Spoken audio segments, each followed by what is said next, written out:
Pues buenas tardes o buenos días todavía, hermanos. Agradecidos al Señor por estar acá. Sabemos que es un día complejo. Muchos prefieren estar en casa o se involucran en asuntos culinarios, etcétera. Pero bueno, gracias a Dios que un buen grupo de la iglesia pudo llegar esta mañana, y oramos que siempre nuestra prioridad sea, a pesar de las celebraciones que tenemos en la cultura donde vivimos, pero que nuestra prioridad sea siempre el Señor, y entendamos que esta mañana, aunque es el Día de las Madres culturalmente, sigue siendo domingo, el Día del Señor, y Él es nuestra prioridad. Así que agradecemos al Señor por las madres de nuestra iglesia y agradecemos por cada hermano que pudo llegar esta mañana, y esperamos que ahora podamos, al abrir las Escrituras, ser edificados en el consejo de nuestro Dios y podamos salir esta mañana convencidos de que Él nos ha hablado, que salimos llenos de su presencia y con convicciones renovadas, una fe alimentada en la verdad de las Escrituras. Como hemos venido anunciando las últimas semanas, hemos concluido la serie que comenzamos ya hace unos 10 meses en el libro de Esdras, después Nehemías y Filipenses. Finalmente la epístola a los Filipenses concluyó esa serie que nombramos Edificando para la Gloria de Dios. Y hicimos una transición en el mes de abril, hicimos algunos sermones en la miniserie Promesa, Cumplimiento, para celebrar también, especialmente en el mes de abril, la Semana Santa. Y como anunciamos entonces, comenzamos hoy domingo 11 de mayo una nueva serie que se titula Edificando con Sabiduría, y vamos a estar abordando 4 libros, específicamente los 3 libros de sabiduría o los libros sapiensales en el Antiguo Testamento: Eclesiastés, Job y Proverbios, aunque en Proverbios vamos a estar en sermones selectos, algunos proverbios selectos, y vamos a estar después concluyendo esta serie en la epístola de Santiago. Eso será posiblemente quizás finales de este año o principios del otro. Así que agradecemos al Señor por todo esto. Oremos por mucho crecimiento espiritual, una iglesia centrada en la palabra. Es una iglesia que crece, que madura. La palabra de Dios da vida, crecimiento a la iglesia. Debemos estar centrados en el Evangelio, en entender y conocer la voluntad del Señor revelada en las Escrituras. Así que es un privilegio, es un gozo poder estar recibiendo la exposición de la palabra cada semana. Así que comenzamos hoy con el libro de Eclesiastés. Estaremos en el capítulo 1. Es un libro enigmático para algunos, un libro que puede ser quizás deprimente al leerlo algunos. De hecho, las palabras mismas del escritor pueden sonar en algunos momentos deprimentes. Por ejemplo, por poner un ejemplo, el versículo 17 del capítulo 2 dice: aborrecí por tanto la vida, la obra que se hace debajo del sol es fastidiosa, todo es vanidad y aflicción de espíritu. Así que puede ser un libro enigmático, como decía, pero es un libro que está dentro del canon de la Escritura, tiene un propósito muy puntual dentro de la historia de la redención, y nos va a hacer bien recibir la enseñanza de este libro, y oramos que traiga mucho fruto espiritual, tanto Eclesiastés como el libro de Job, el libro de Proverbios y la epístola de Santiago, todo el consejo de Dios aquí para la iglesia. Así que leemos el capítulo 1 de Eclesiastés y oramos y pedimos al Señor también que añada su poder a su palabra para que seamos edificados. Dice el capítulo 1 del libro de Eclesiastés, versículo 1. Palabras del predicador, hijo de David, rey en Jerusalén. Vanidad de vanidades, dijo el predicador, vanidad de vanidades, todo es vanidad. ¿Qué provecho tiene el hombre de todo su trabajo con que se afana debajo del sol?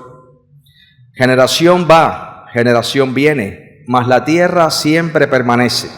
Sale el sol y se pone el sol y se apresura a volver al lugar de donde se levanta. El viento tira hacia el sur y rodea al norte, va girando de continuo y a sus giros vuelve el viento de nuevo. Los ríos todos van al mar y el mar no se llena. Al lugar de donde los ríos vinieron, allí vuelven para correr de nuevo. Todas las cosas son fatigosas, más de lo que el hombre puede expresar. Nunca se sacia el ojo de ver, ni el oído de oír. ¿Qué es lo que fue? Lo mismo que será. ¿Qué es lo que ha sido hecho? Lo mismo que se hará. Y nada hay nuevo debajo del sol. ¿Hay algo de que se puede decir, he aquí, esto es nuevo? Ya fue en los siglos que nos han precedido. No hay memoria de lo que precedió, ni tampoco de lo que sucederá. Habrá memoria en los que serán después. Yo, el predicador, fui rey sobre Israel en Jerusalén, y di mi corazón a buscar con sabiduría sobre todo lo que se hace debajo del cielo. Este penoso trabajo dio Dios a los hijos de los hombres para que se ocupen en él. Miré todas las obras que se hacen debajo del sol, y he aquí, todo ello es vanidad y aflicción de espíritu. Lo torcido no se puede enderezar, y lo incompleto no puede contarse. Hablé yo en mi corazón diciendo, he aquí, yo me he engrandecido y he crecido en sabiduría sobre todos los que fueron antes de mí en Jerusalén, y mi corazón ha percibido mucha sabiduría y ciencia. Dediqué mi corazón a conocer la sabiduría y también a entender las locuras y los desvaríos. Conocí que aún esto era aflicción de espíritu, porque en la mucha sabiduría hay mucha molestia, y quien añade ciencia, añade dolor. Oramos. Padre, gracias por tu palabra. Gracias porque estamos convencidos de que tú nos has creado, de que cuando estábamos ciegos y muertos en nuestros pecados, tú nos diste vida juntamente con Cristo. Quitaste el velo de nuestros ojos, de una vida vacía. Llenaste nuestros corazones. Nos levantaste, Señor, con poder. Nos diste un nombre. Nos salvaste, Señor, y nos redimiste del anonimato, de la desaparición. Nos diste nombre, nos diste un corazón nuevo, una mente renovada en Cristo. Ahora te rogamos que tu palabra en esta mañana traiga convicciones profundas de que ninguna cosa de este mundo fue diseñada para darnos completa y total satisfacción, y que solo Cristo puede hacer esto. Gracias por el regalo en Jesucristo de la vida eterna. Te rogamos que nos hables en esta mañana, en el nombre de nuestro Rey Jesús. Amén. Mis hermanos, si este libro, que puede parecer muy enigmático a simple vista o deprimente, como dije al principio, realmente es un libro maravilloso que nos habla de cuán vacía es la vida del ser humano separado de Dios. Detrás de todos los éxitos aparentes, los títulos, los récords, de todas las habilidades, proezas que el ser humano ostenta en la historia haber hecho, al final del día todo es como un polvo que se sacude y se va. El título del libro es precisamente Palabras del predicador, hijo de David, rey en Jerusalén, Eclesiastés o el predicador. Este título, de hecho la palabra griega tiene una raíz de la palabra iglesia, y en hebreo esta palabra predicador es aquel que llama, aquel que congrega. Este hombre, después de haber observado y tomado ese tiempo para reflexionar, son como las reflexiones finales de la vida de este hombre que es Salomón y sus conclusiones. De hecho, esa es la estructura del libro.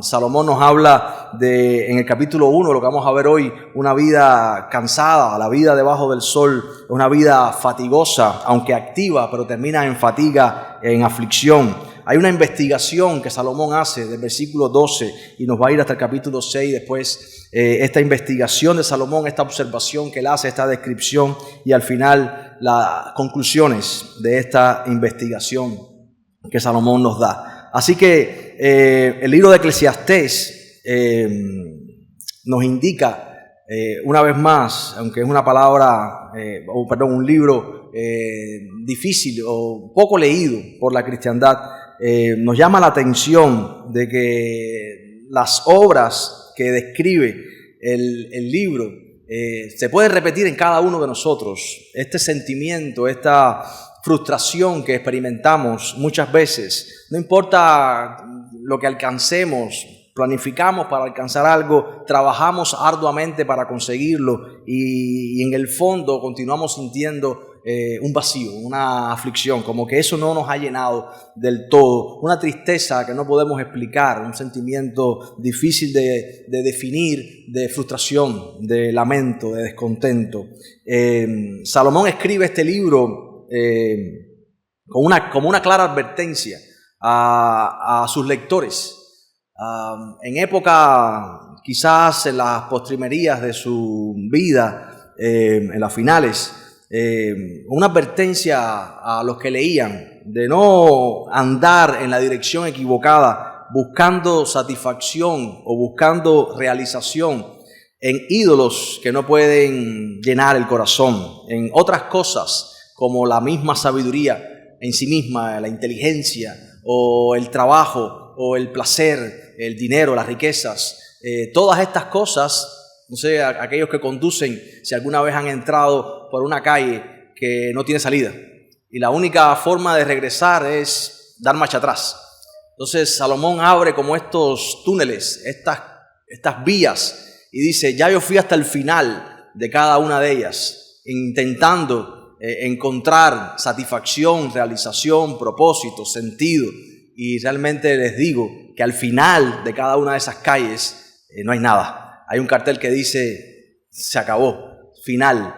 La única forma es regresar. No entren por ahí, porque ahí no van a encontrar nada satisfactorio, profundamente o eternamente satisfactorio. Entonces, pensemos por un momento, hermanos. El ser humano, separado de Dios, ¿cuántas formas tiene o ha buscado para encontrar la sabiduría? Para llegar al hecho de la felicidad, de muchas maneras, ¿verdad? Salomón era el hombre más sabio, el más rico, el que más placer se dio, él lo dice en su libro, el hombre que más provisión, por así decirlo, de felicidad que pueda ser capaz el hombre de recibir tuvo, y al final nos demuestra que es absurdo o pensar o intentar ser feliz separado de Dios. Y esta es como la conclusión del libro, ¿no? Debajo del sol es imposible ser feliz. Y es imposible ser feliz separado de Dios o fuera de Dios. Nos hemos preguntado nosotros alguna vez qué es la sabiduría, cuál es la diferencia entre sabiduría e inteligencia. Hay una sabiduría buena y una sabiduría mala. ¿Cómo se aplica el hecho de ser sabio? ¿Para qué ser sabio? ¿Cuál es la diferencia entre conocer mucho y vivir sabiamente? Y todas estas preguntas las vamos a responder precisamente en esta serie, porque queremos edificar nuestra iglesia y edificar nuestras vidas, aunque la salvación no es un proyecto únicamente personal, sino que Dios está usando a la iglesia para restaurar todas las cosas, y su pueblo precisamente anuncia esta restauración cósmica que el Señor está haciendo a través del Evangelio, su Hijo Jesús, su muerte en la cruz. Pero como nosotros, como su pueblo, entonces debemos andar de una forma diametral y radicalmente diferente a cómo anda el mundo, no con la sabiduría de este mundo, no con la sabiduría que los hombres tienen, una sabiduría que es mundana, diabólica, sino cómo nosotros necesitamos comprender la palabra de Dios, la sabiduría de Dios, para andar de esta forma diferente. Hermanos, el libro de Eclesiastés es como que responde a una pregunta. ¿Es posible encontrar la felicidad sin Dios? No. Y Salomón también pregunta, ¿es lo que hay debajo del sol todo lo que hay? La respuesta es no. Y este libro nos lleva a meditar entonces cómo vivimos en esta vida terrenal y temporal, aquí y ahora, con los ojos puestos más allá del sol. Así que este libro destruye toda esperanza humana.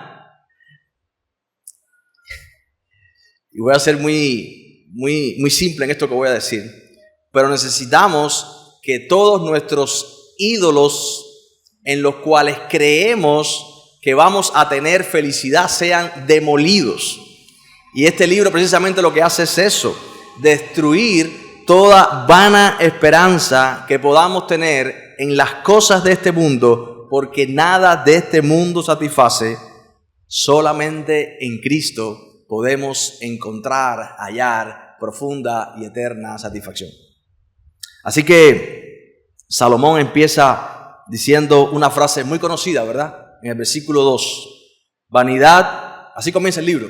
De hecho, es la palabra que más se repite en todo el libro, 37 veces, esta palabra vanidad o esta frase vanidad de vanidades. Dice el predicador, aquel que llama, aquel que convoca, aquel que separa, hacer un llamado a la humanidad, aquí al pueblo, dice vanidad de vanidades, todo es vanidad. ¿Cuántos han escuchado esa adivinanza?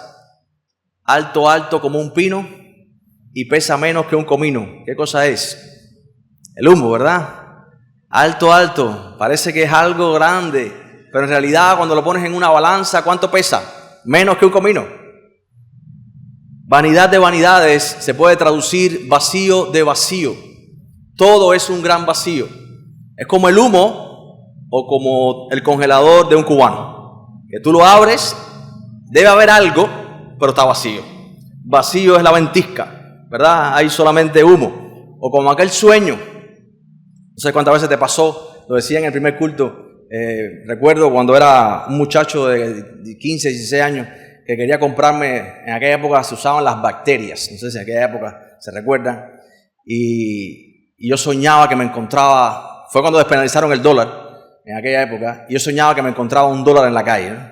Yo lo agarraba en la mano y me imagino que toda la noche estaba con la mano así, cerrada, guardando el peso que me había encontrado.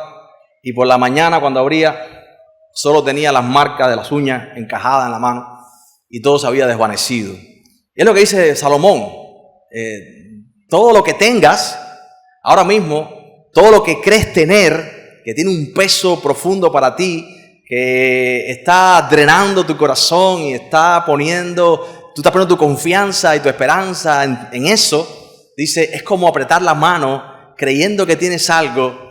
Pero si no tienes a Dios, en realidad, cuando abras la mano, no tienes nada. Todo eso es nada, es un vacío.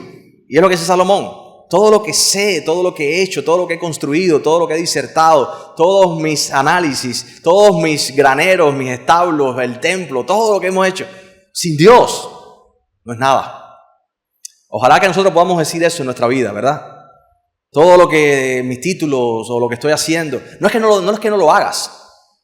No es que no trabajes para quizás vivir un poco mejor, pero ninguna de esas cosas, ni trabajo, ni el dinero, ni el placer, ni nada de esas cosas pueden convertirse en los dioses que rigen, gobiernan, determinan y guían tu vida, en los cuales tú tienes puestos de esperanza. Porque en realidad todos esos dioses son falsos. Ninguna de esas cosas puede llenarte. Salomón comienza así su libro y esto como que marca todo el ritmo del libro. Debajo del sol, para el hombre sin Dios, después de la caída en el huerto del Edén, es como que nada satisface. La vida es vacía, no tiene sentido, carece de propósito finalmente. Versículo 3. ¿Qué provecho, qué ventaja tiene el hombre de todo su trabajo con que se afana debajo del sol? ¿Qué provecho? Hoy comemos bien, podemos comernos una carnita de res un día y al otro día pepino con tomate o un poquito de arroz. Pero ¿qué provecho? Mañana sentimos hambre de nuevo. Hoy tuvimos algo y se rompió. Tampoco satisface. Dice Salomón además, somos parte de una línea que va y aparecemos y desaparecemos. Generación va y generación viene. La tierra siempre permanece. Nosotros estamos aquí ahora, mañana no.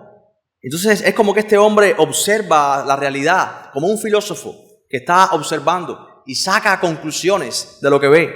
El sol sale, se pone, es como que un día y mañana es otro día y otro día y otro día. ¿En qué año estamos? ¿En qué día estamos? Ya hoy es martes, ya hoy es domingo, ya se fue el día. Y mañana otro día y mañana otro día. Y hay que dormir y despertarse y ir al trabajo y estudiar. Y es como una rutina. Y es lo que dice Salomón. El viento tira hacia el sur y rodea el norte. Va a sus giros y vuelve el viento de nuevo. Los ríos todos van al mar. Allí vuelven para correr de nuevo de donde salieron. El mar nunca se llena. Todas las cosas, versículo 8, son fatigosas, más de lo que el hombre puede expresar. Nunca se sacia el ojo de ver, ni el oído de oír. ¿Sabes qué? Pon en tu mente ahora, perdona que haga este trabajo, este ejercicio, una cifra de dinero con la que crees que sería feliz. Cualquiera. ¿1 millón? ¿Dijiste? ¿10? ¿20? ¿100? ¿200 pesos? No sé. Mira, no importa, si alcanzas esa cifra en algún momento, tampoco vas a ser feliz y vas a decir un poquito más, un poquito más. Si tienes una casita, después quieres tener una casita con garaje, porque vas a tener un carro. Si tienes el carro, vas a tener que tener el último modelo. No tienes la computadora, no tienes el teléfono, no tienes siempre vas a querer más. Nada de este mundo te va a satisfacer, dice Salomón. Estamos hablando del hombre más rico del planeta, El hombre más sabio, tuvo 1000 mujeres. Dice, en el capítulo 2 vamos a ver, no negué a mi cuerpo ningún placer. Un hombre que disertó de ciencia, de biología, de todas las matemáticas. Un hombre sabio. Y dice, versículo 8, todas las cosas son fatigosas. Mi ojo mira y no se sacia de ver, ni el oído de oír. No importa cuánto acumule, siempre quiero más. Siempre quiero ver más. Siempre quiero oír más. Nada me sacia. No digo, aquí encuentro el placer para siempre. Por eso la Biblia nos manda, dice, puesto los ojos ¿en quién?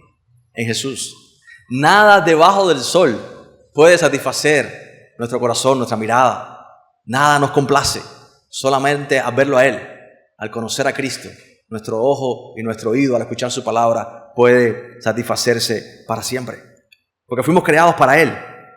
Dice entonces Salomón, ¿qué es lo que fue? Versículo 9. Lo mismo que será.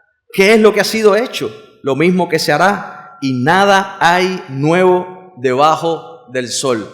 ¿Has escuchado ese dicho que dice, el mono, aunque lo vistas de seda, mono se queda? ¿Verdad?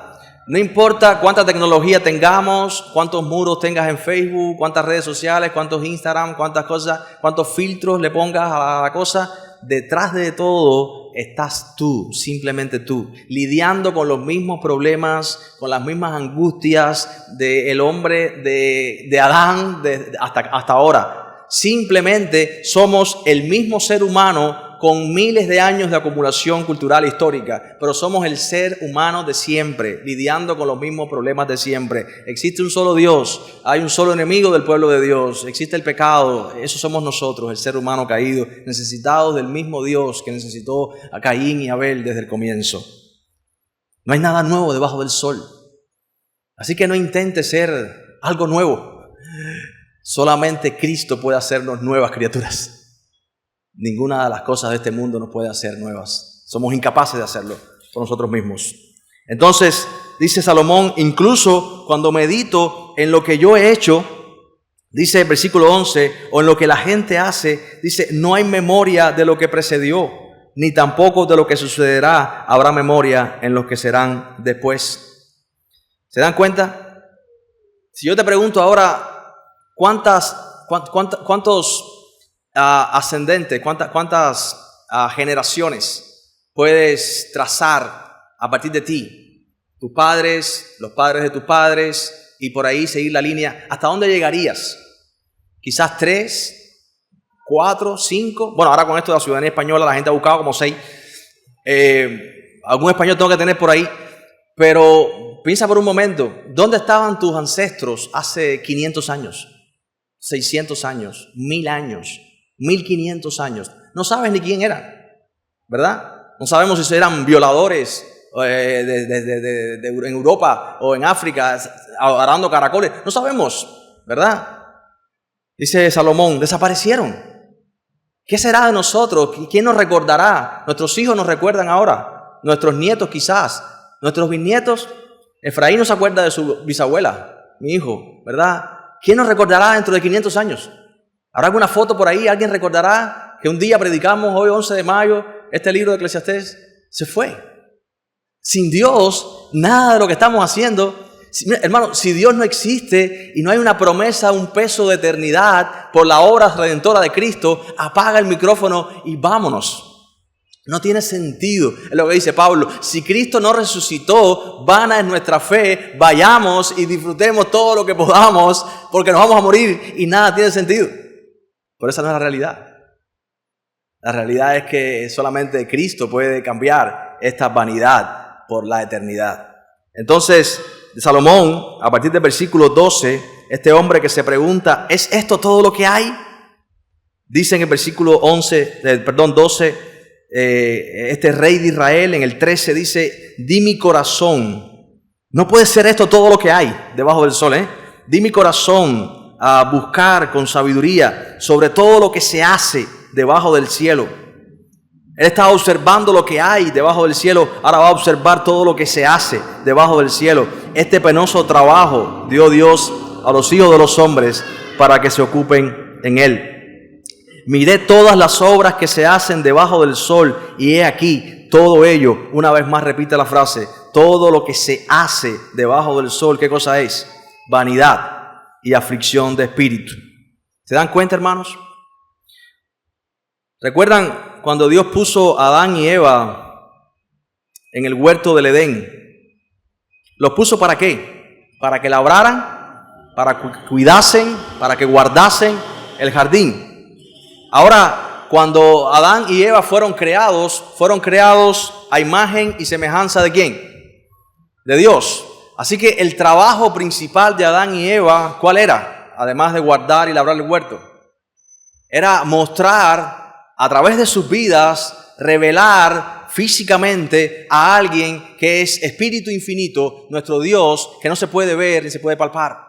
El trabajo de Adán y Eva en ese momento era glorificar a Dios, reflejando a Dios a través de sus mismas vidas. Ellos fueron creados a imagen de ese Dios, para representar a ese Dios, para llenar al mundo entonces de imágenes de Dios. Dios era glorificado, exaltado, adorado a través de Adán y Eva. Ahora la serpiente se nos dice en el capítulo 3 de Génesis que era ¿qué? Astuta, ¿verdad? Y esto es muy importante porque ahora tenemos una sabiduría en el jardín del Edén de esta serpiente que era astuta, era una sabiduría diabólica. O sea que hay una sabiduría que no es de Dios. Y precisamente engaña a la mujer, haciéndole creer que lo que Dios ha dicho no es tan sabio como Él dijo que era. Y le dice que puede comer del árbol que Dios le dijo que no comiera. Cuando la prohibición de Dios respecto a este árbol indicaba claramente que para alcanzar sabiduría necesitaban depender 100% de Dios mismo, que es imposible para el ser humano en sí mismo poder tener la capacidad de determinar lo que es bueno, de definir lo que es malo. Que el hombre no tiene la capacidad, ni la autoridad, ni el poder para establecer las reglas del juego. Que el hombre fue creado para depender y necesita profundamente estar conectado con Dios mismo para poder tener una vida deseable, una vida con objetivos claros y piadosos. La verdadera sabiduría no es saber mucho para convertirnos en Dios, sino es depender 100% de Dios y vivir bajo su autoridad. Para entonces poder vivir una sabiduría práctica, una vida deseable, satisfactoria, pura, plena y verdaderamente piadosa. La verdadera sabiduría no es intelectualidad en sí misma, sino es una vida sometida a la autoridad, al señorío, al poder de Dios. Al leer, por ejemplo, la historia de José, vemos en Egipto hombres sabios, entre comillas, pero su sabiduría era falsa e inútil.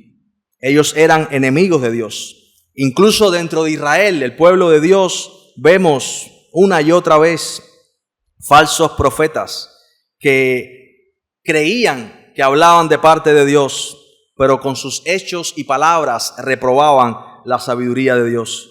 Entonces, hermanos, es evidente que no toda sabiduría siempre es buena y que no todas las maneras de buscarla son siempre legítimas. La verdadera sabiduría es todo lo opuesto a la insensatez.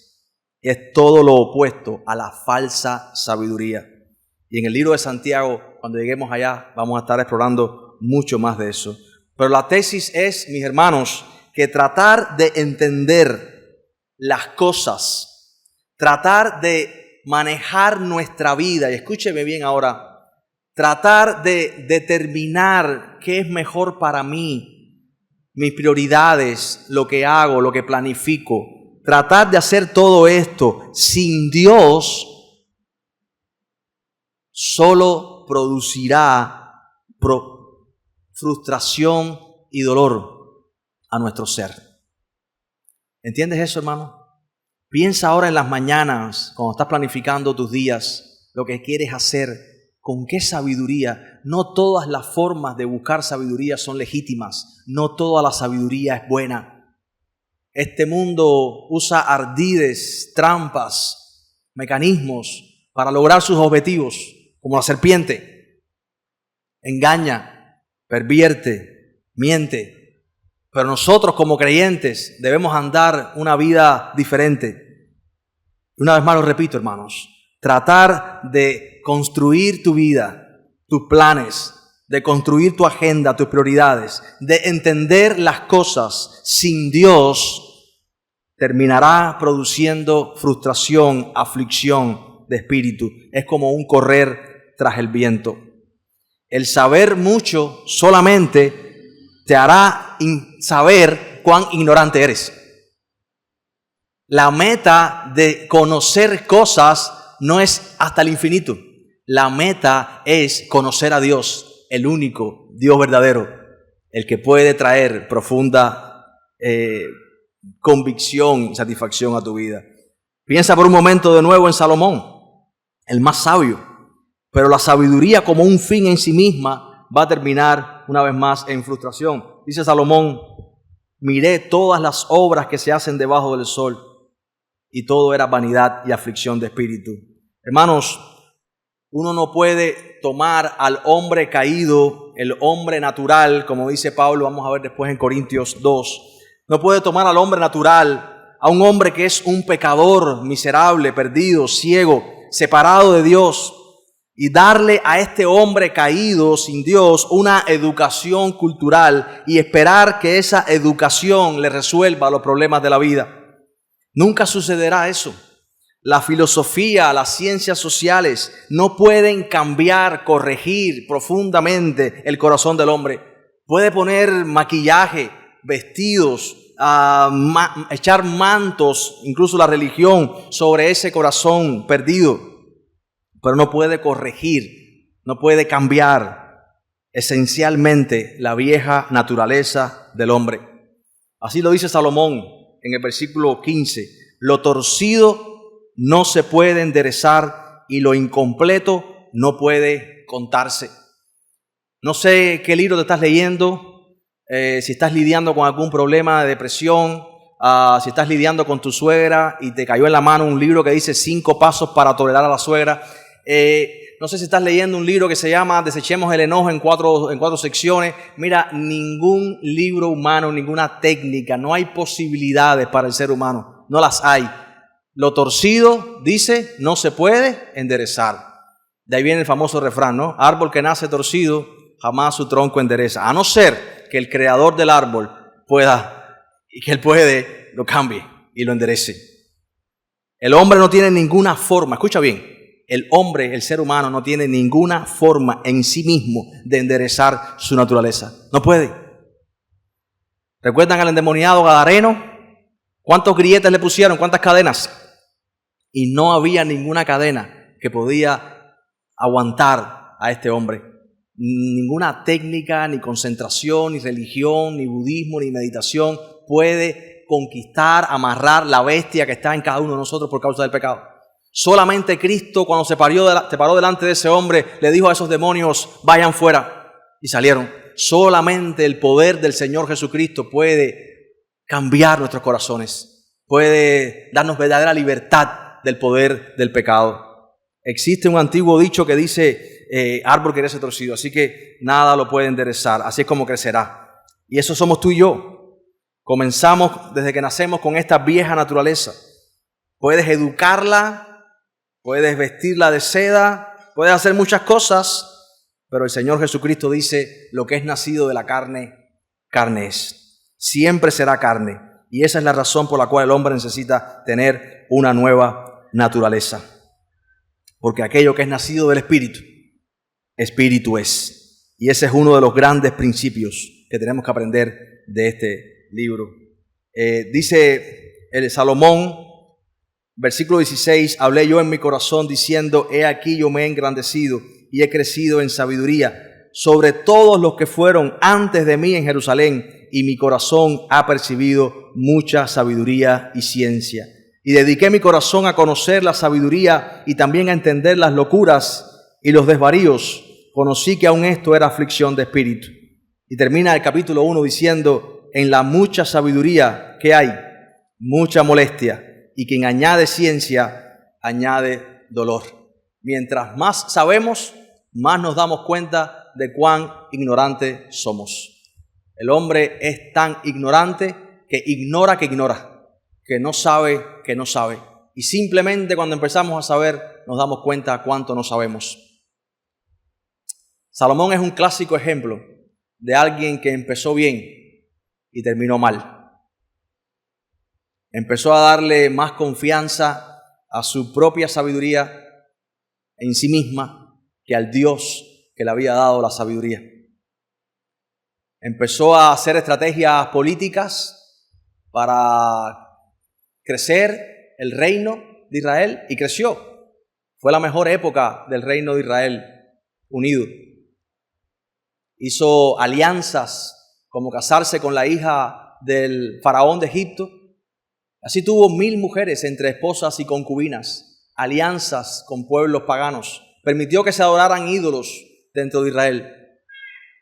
Y todo terminó en la catástrofe que conocemos, la división del reino y las conquistas posteriores después de los asirios y los babilonios.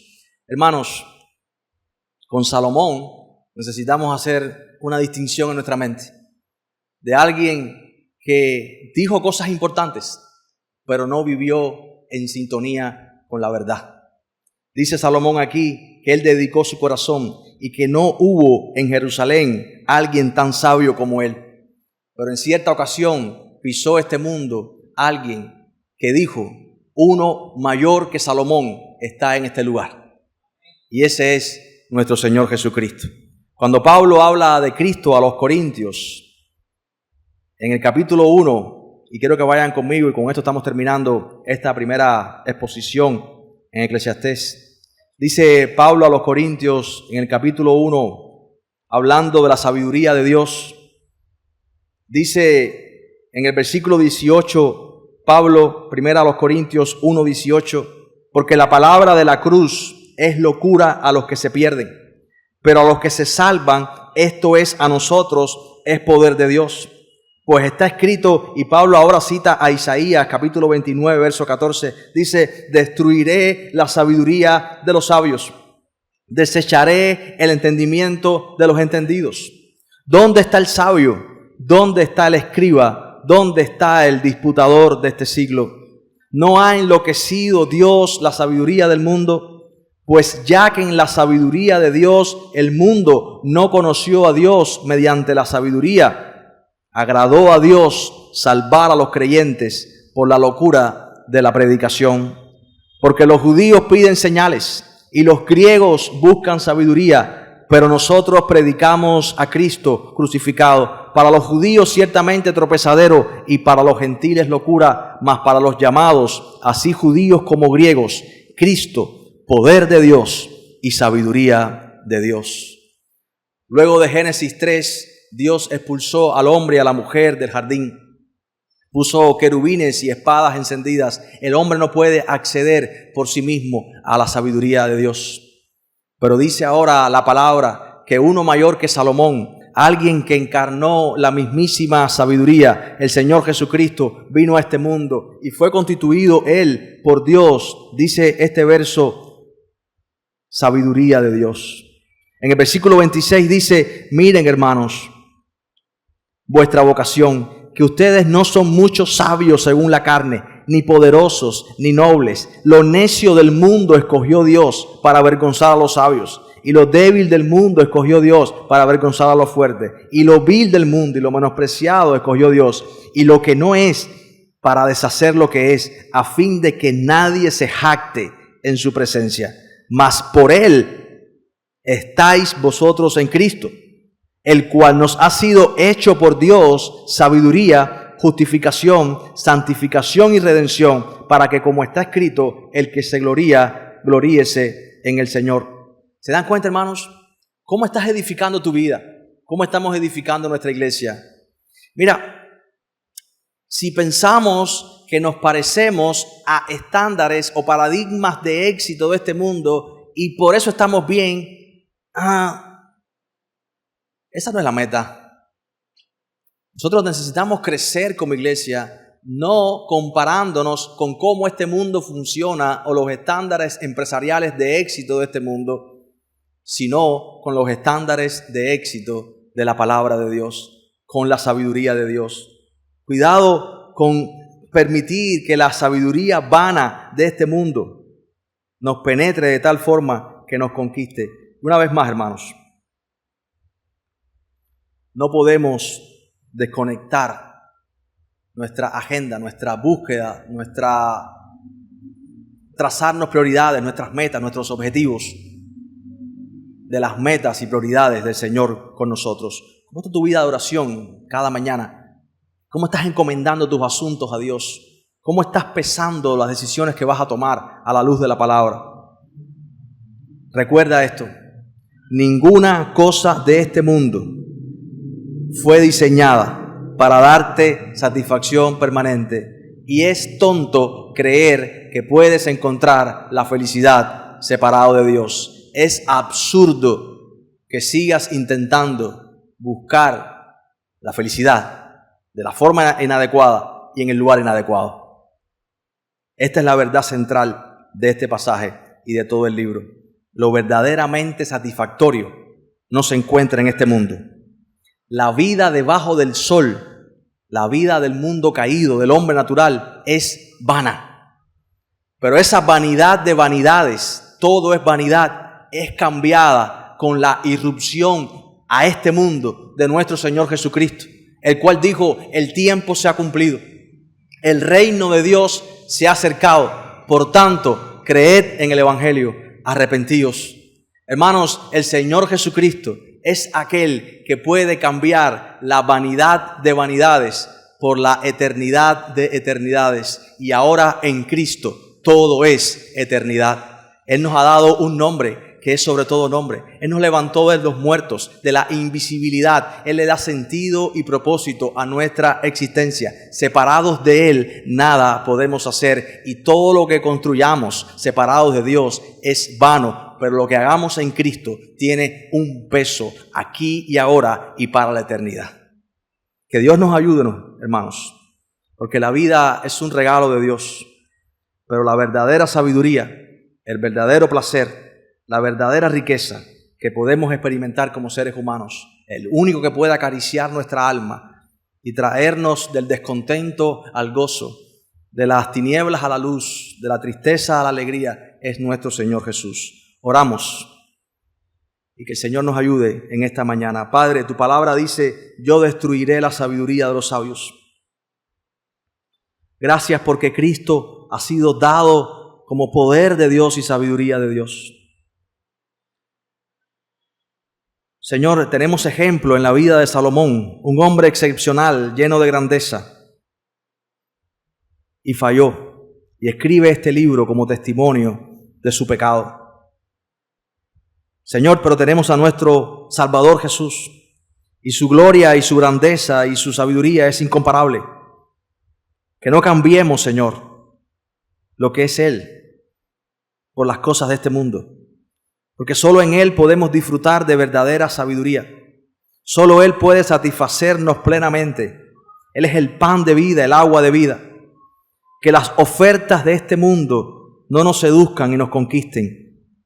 Que los dioses de este mundo no nos conquisten y nos drenen. Que los ídolos de las naciones no nos seduzcan y nos conquisten. Lo que necesitamos no es más dinero. Lo que necesitamos es más de Cristo. Porque en su presencia, dice el Salmo 16, hay plenitud de gozo, delicias a su diestra para siempre. Padre, sustituirte a ti por cualquier cosa de este mundo es tonto. Necesitamos reconciliarnos contigo, arrepentirnos de nuestros pecados, dejar nuestros ídolos y adorarte a ti, el único Dios verdadero, para experimentar el verdadero reposo y descanso en nuestras almas. Nos encomendamos en esta mañana a ti, oh Padre. Gracias por este día. Gracias por tu palabra. Haznos sabios para vivir en forma piadosa, con un corazón transformado. Te lo rogamos en el nombre de Jesús. Amén.